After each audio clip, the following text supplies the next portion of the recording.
Hello again, snot pickers. Welcome to another interview here on ROX Network, only on ROX TV. I'm Roxy, and I'm talking to Lisa Perry, the Hellz in Hellz Abyss, an Australian band who take no prisoners with their hard rock attitude full of anger and female empowerment, and we're all for that.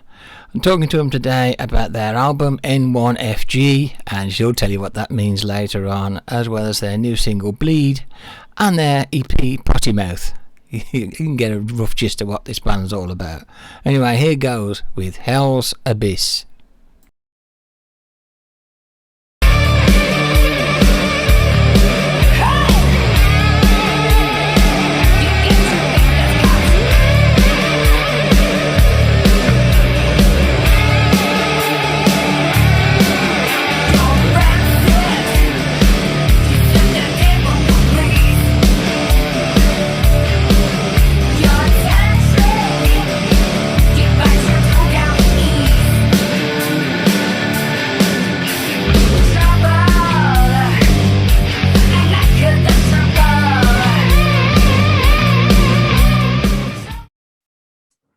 Silly camera.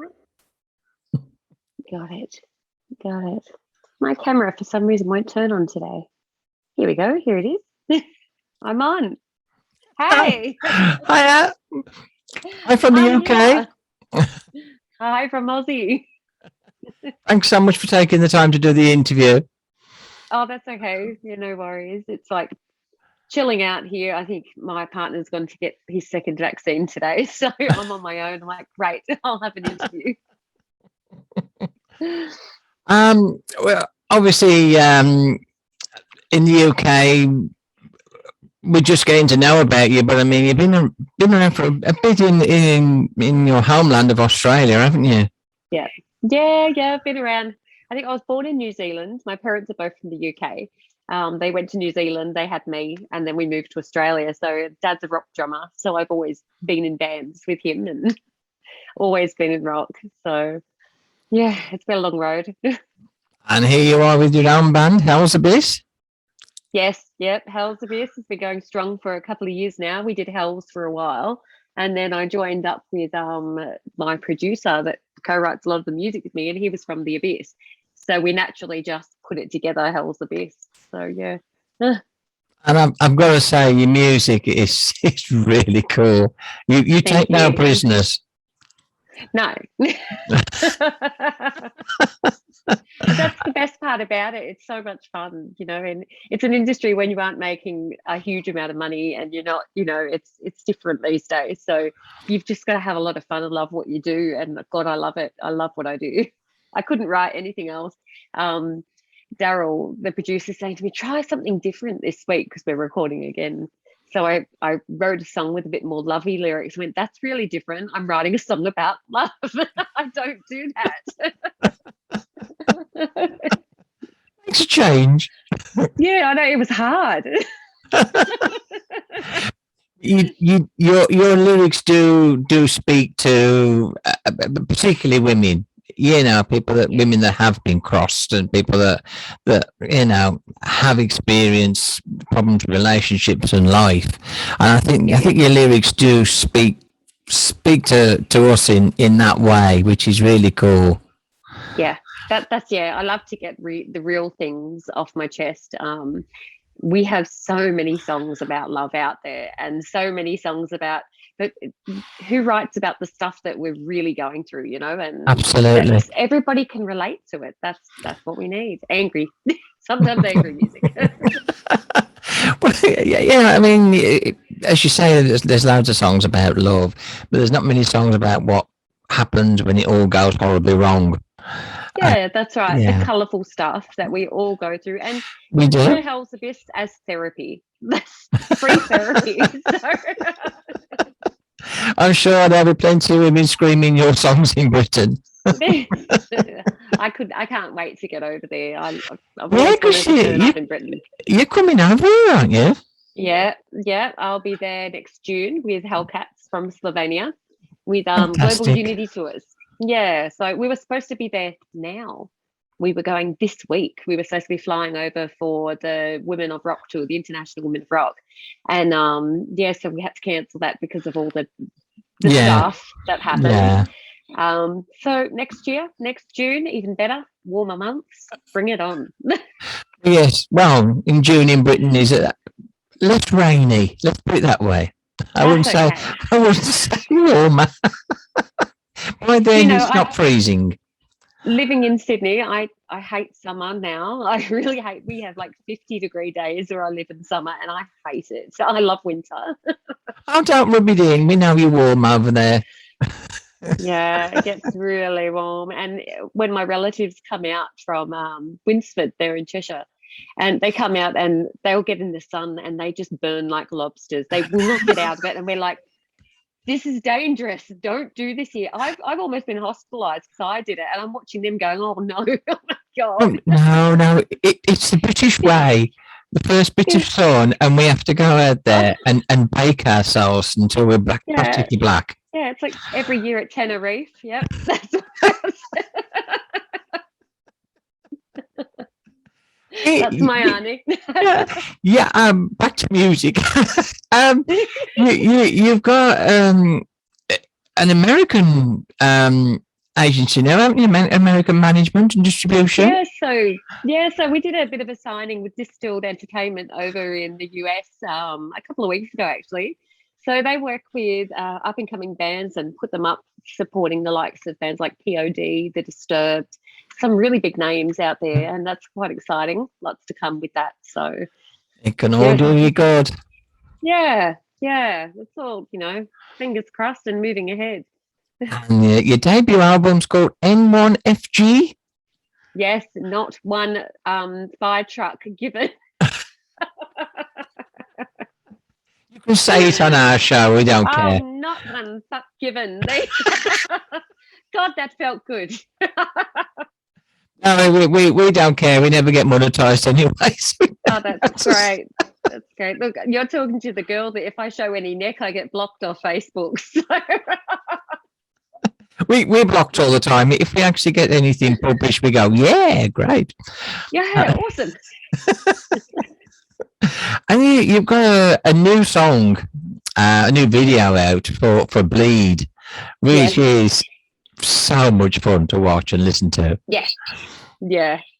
That's, it's just fun. And like I said before, if it's not fun, I don't want to do it. No. I was doing the video and I put my mum in a chair. We're in really strict lockdown. And I said, Mum, do you want to be a victim? She's like, yeah, let's do it. Sitting in the house, and I keep saying this to a few people. The postman's out the front delivering mail, and he's looking through the window, and there's my mum tied to a chair and me with a shovel and a gun behind her. And the postman's thinking, hello. Yeah, I should have just said, do you want to join in? Talking of the dreaded lockdown, I mean, that must have impacted the band quite considerably. Yeah, we have members of the band all up the east coast of Australia. So you've got me in Sydney. I've got a lot of the band down in Melbourne, and producers up in Brisbane. So for us, not being able to get in different states because they're treating us as different countries at the moment, it's really, really difficult. So it's split us up a bit too. We were doing gigs and shows, and that'll have to stop again. Soon, apparently, they're letting us out again because we're reaching the 80% vaccination mark soon. So fingers crossed. Yeah, life again. Everyone keeps saying freedoms, and I'm like, freedom, not freedoms. I like to. It sounds weird, freedoms. Yeah, well, we have a sort of pseudo freedom at the moment where we're allowed to do what the government allow us to do. Yeah, that's it.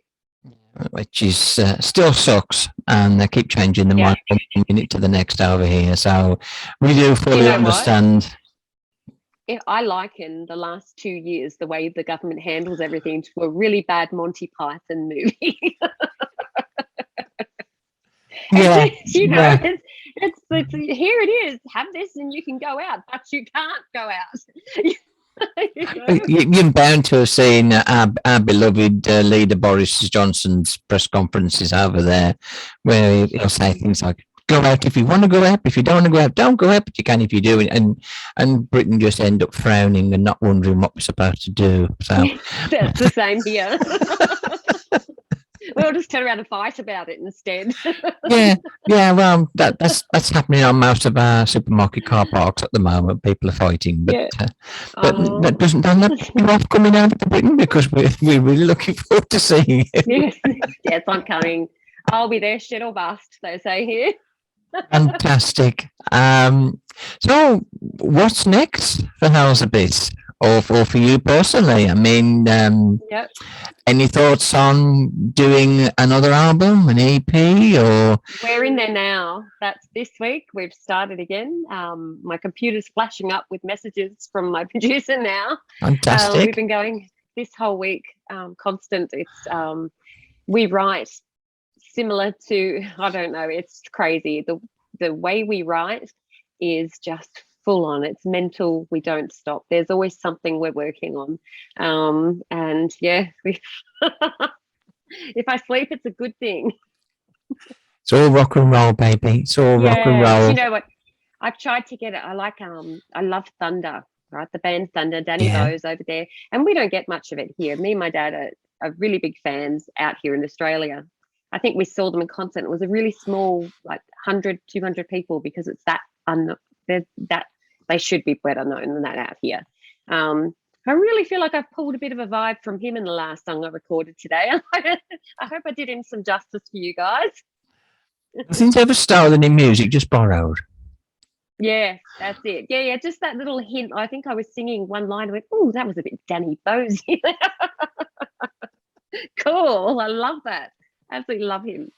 I can't wait to hear your new stuff. I mean, you do seem to be going from strength to strength with each song I hear. I think that's developed, and you do seem to be really progressing as songwriters and musicians. And credit to you. Thank you. And like I said, it's a lot of fun. After the interview, we'll be playing, if that's all right with you, Bleed on the show, and we'll be on ROX Radio as well, and we'll play Bleed with it as well. So if you're okay with that, we'll play that, so everyone gets a chance to hear this fantastic song.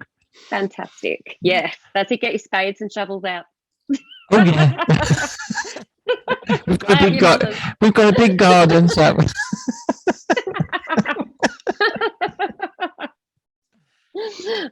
Anyway, Lisa, thank you so much for the interview and taking the time.